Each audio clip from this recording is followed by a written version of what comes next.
हाय, इस वीडियो में Bansal wire industries limited के बारे में बात करूंगा। ये कंपनी स्टील वायर मैन्युफैक्चरर है और स्टील मेकिंग कंपनी से स्टील खरीद के उनको स्टील वायर में कन्वर्ट करके उनको सेल करती है और जितनी क्वांटिटी ये सेल करती है उस हिसाब से ये सेकंड नंबर पर है और स्टेनलेस स्टील वायर की कैटेगरी में नंबर 1 है इंडिया में। और ये अलग अलग wires stainless steel, high carbon steel, mild steel यानी कि लो कार्बन स्टील ये सब बनाती है अभी तक, और अभी स्पेशलिटी वायर्स में भी एंटर करी है और 3000 प्लस डिफरेंट तरीके के एसक्यूज ऑफर करती है। और इन स्टील वायर्स का यूज सब इंडस्ट्रीज में होता है, ऑटो में, इंफ्रा में, एग्रीकल्चर और जनरल इंजीनियरिंग, और लगभग 5000 प्लस कस्टमर्स दिखा रखा है यहाँ पे। अगर इसकी लेटेस्ट पीपीटी पे जाएं तो यहाँ पर इनके बारे में कुछ और दिया हुआ है। India's largest single location steel wire manufacturing facility eight Dadri. लगभग 9 डिकेड्स का इनको एक्सपीरियंस है और इतनी डाइवर्सिफाइड है कि इनके 5000 प्लस कस्टमर्स हैं और किसी भी एक कस्टमर से 5% से ज्यादा रेवेन्यू नहीं आता है और किसी भी एक सेक्टर पे 25% से ज्यादा डिपेंडेंसी नहीं है। तो ऐसा नहीं है कि एक सेक्टर डाउन होगा तो ये कंपनी का बिजनेस भी थोड़ा सिक्लिकल हो सकता है, बट ऐसा नहीं है। और जो कस्टमर इनके पास एक बार आ गया तो 90% इनके पास ही रहते हैं, क्योंकि इतने डिफरेंट तरीके के एसक्यूज हैं इनके पास, जिससे कस्टमर स्टिकीनेस बढ़ती है। और अभी कंपनी हाई वैल्यू प्रोडक्ट्स में जा रही है, वो आगे देखेंगे। उसके अलावा यहाँ पे पूरी हिस्ट्री बताई है और आखिरी 10 साल में लगभग 20% की रेवेन्यू सेल्स की CAGR रही है कंपनी की। और उसी कारण से मैं इसको डिस्कस कर रहा हूँ, क्योंकि हमारी जो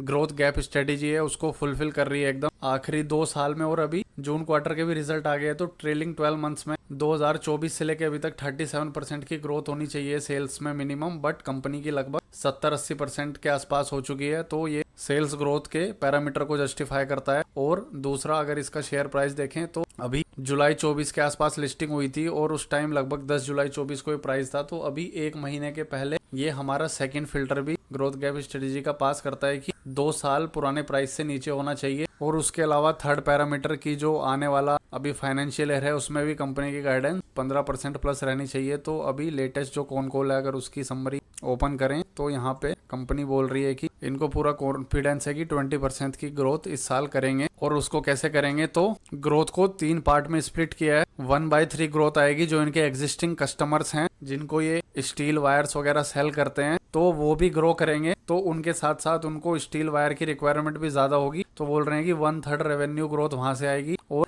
1/3 रेवेन्यू ग्रोथ मार्केट शेयर को गेन करके आएगी, यानी कि दूसरी कंपनी से फास्ट तरीके से ग्रो करेंगे या फिर उनका मार्केट शेयर लेंगे। 1/3 रेवेन्यू ग्रोथ वहां से आएगी और 1/3 रेवेन्यू ग्रोथ जो ये नए प्रोडक्ट्स लॉन्च करेंगे या कर रहे हैं उससे आएगी। और हर मंथ 20-25 नए एसक्यूज लॉन्च करते हैं और हर साल लगभग 250 न्यू प्रोडक्ट्स लॉन्च करते हैं, जिससे कि कस्टमर को स्विच करने की जरूरत ना पड़े। जो भी उनकी रिक्वायरमेंट्स हैं उतने डिफरेंट तरीके के सब वैरायटीज के प्रोडक्ट्स इनके पास मिले। अगर इसकी पीपीटी पे जाएं तो यहाँ पर अपने बारे में कुछ और बताया इन्होंने। लगभग 7% का मार्केट शेयर है इनके पास स्टील वायर बिजनेस में। और ये जो बिजनेस है ये काफी फ्रेगमेंटेड है, इसमें बहुत सारे छोटे छोटे प्लेयर्स हैं जो ऑपरेट करते हैं, तो उनसे मार्केट शेयर एग्रेसिवली छीनने का टारगेट है कंपनी का।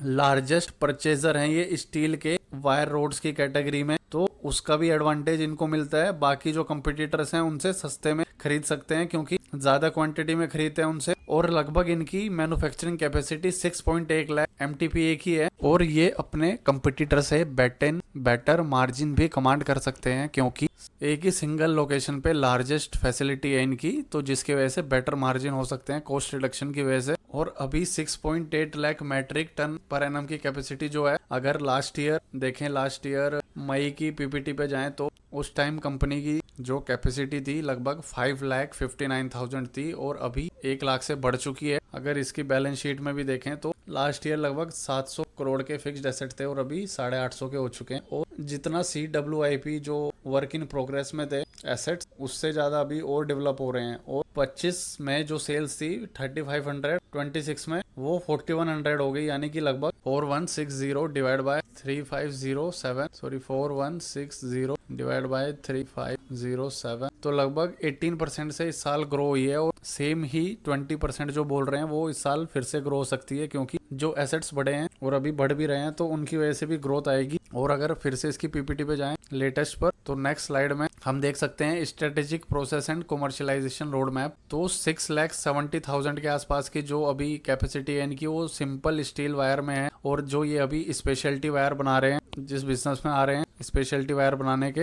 स्टील टायर कोड एंड होस wire, IST wire, OST wire. तो इसमें इनकी कैपेसिटी होगी 20,000, 9,000 और 6,000। इस कैटेगरी के ट्रायल ऑर्डर्स आने स्टार्ट हो गए हैं और 9,000 वाली कैटेगरी के आईएसटी वायर के customer approvals received and targeting optimum utilisation in this year. और ओएसटी वायर के लगभग इस साल के Q4 तक कमर्शियलाइजेशन स्टार्ट हो जाएगा। तो लगातार कंपनी अपनी कैपेसिटी एक्सपेंड कर रही है। और नेक्स्ट स्लाइड्स में अगर जाएं तो यहाँ पे 2 साल में लगभग कैश फ्लो आया प्रॉफिट से और 25% प्लस आरओसी शॉर्ट टर्म में डिलीवर किया है। और सेल्फ सस्टेनिंग ग्रोथ मॉडल यानी कि इसी प्रॉफिट से अब लगातार कैपेसिटी बढ़ाकर ग्रो कर रहे हैं। और अगर इसकी बैलेंस शीट में देखें तो लगभग 555 करोड़ के आसपास की डेट है, यानी कि लगभग 0.4% डेट टू इक्विटी के आसपास।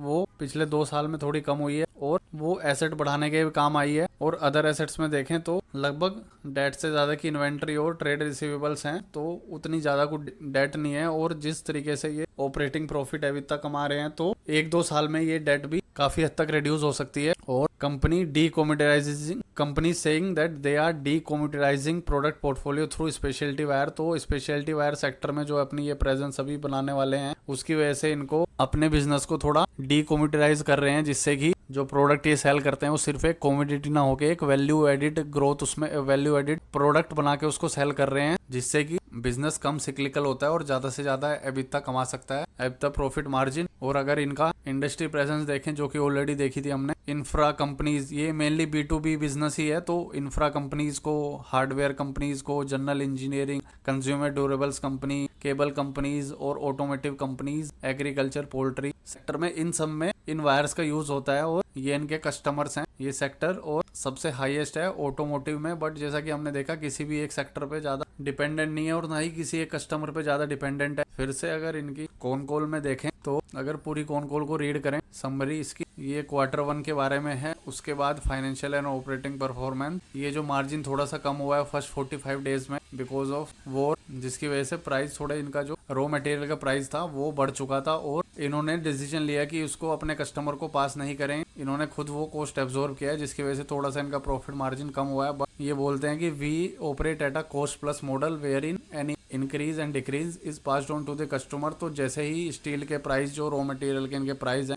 इंक्रीज या डिक्रीज करते हैं तो ये भी अपने कस्टमर को इंक्रीज या डिक्रीज करके ही आगे प्रोडक्ट सेल करते हैं। तो इससे जो स्टील के प्राइस जो फ्लक्चुएट करते हैं उससे इनके जो मार्जिन है वो ज्यादा वोलेटाइल नहीं रहते, क्योंकि ये बढ़ेंगे तो कस्टमर को भी रेट बढ़ा देते हैं, वरना घटेंगे तो कस्टमर का भी रेट घटा देते हैं। और अभी भी जो इनके रॉ मटेरियल के प्राइस हैं, स्पेशली गैस प्राइसेस, उसको बोल रहे हैं कि even today our gas prices are escalated, our cost are still escalated, but all of them has been passed on to the customers और we are operating at regular EBITDA। उसके बाद जो हमने देखा कि 20% वॉल्यूम गाइडेंस की बात कर रहे हैं और ये मार्केट शेयर गेन करके और जो नए स्पेशलिटी पोर्टफोलियो को स्केल कर रहे हैं उससे और अपनी कैपेसिटी बढ़ा के इन तीनों तरीके से अचीव करेंगे। और उसके नीचे जो अपने स्पेशलिटी प्रोडक्ट्स की जो ये कैपेसिटी बढ़ा रहे हैं उसके बारे में बात करें कि अप्रूवल वगैरह मिल चुके हैं। उसके बाद आईएसटी ओएसटी वायर की कैपेसिटी कितनी रहेगी उसके बारे में बात करिए। उसके बाद B2C इनिशिएटिव, अभी तो ये सिर्फ B2B ही सेल करते हैं,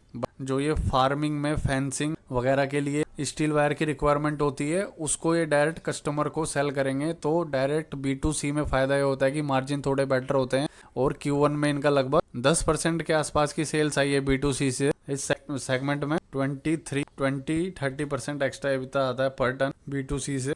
और उसके बाद मोस्ट इम्पोर्टेंटली कंपनी यहाँ पे बोल रही है कैपेक्स के बारे में। हर साल ये लगभग 200-250 करोड़ का कैपेक्स करते रहेंगे। तो जो प्रॉफिट आता है अभी इनका लगभग EBITDA, ये आने वाले टाइम में बढ़ेगा भी जिस हिसाब से कैपेसिटी बढ़ा रहे हैं। और लगभग 200-250 हर साल लगभग कैपेक्स में खर्चा करेंगे, जिससे कि जो ये ग्रोथ दे पा रहे हैं 20-25% की, वो आगे भी सस्टेन करते रहें। उसके नीचे वर्किंग कैपिटल वगैरह के बारे में बताया, वॉल्यूम ग्रोथ देखी, EBITDA ग्रोथ भी 20% के आसपास रहेगी। तो ऐसा नहीं है कि सिर्फ सेल्स बढ़ेंगी, प्रॉफिट भी उसी स्पीड से बढ़ेगा, यानी कि मार्जिन कांस्टेंट रहने वाले हैं। तो फिलहाल तो इस बिजनेस में सब सही है और ग्रोथ ग्रैप स्ट्रेटेजी को भी फुलफिल कर रही है। 3 साल में 20% से ग्रो हुई है और मैनेजमेंट साफ साफ बोल रही है कि आगे भी इसी स्पीड से ग्रो होएगी। और आखिरी 2 साल का अगर हम देखें तो 2 साल में बिल्कुल भी रिटर्न नहीं दिया है और 20% मान के, यानी कि लगभग 45% के आसपास सेल्स और प्रॉफिट बढ़ चुका है आखिरी 2 साल में, और आने वाले 2 साल में भी बढ़ जाएगा। तो यानी कि लगभग आने वाला 1 साल और जोड़े अगर सेम ग्रोथ में लगभग 1-1.5 साल, तो लगभग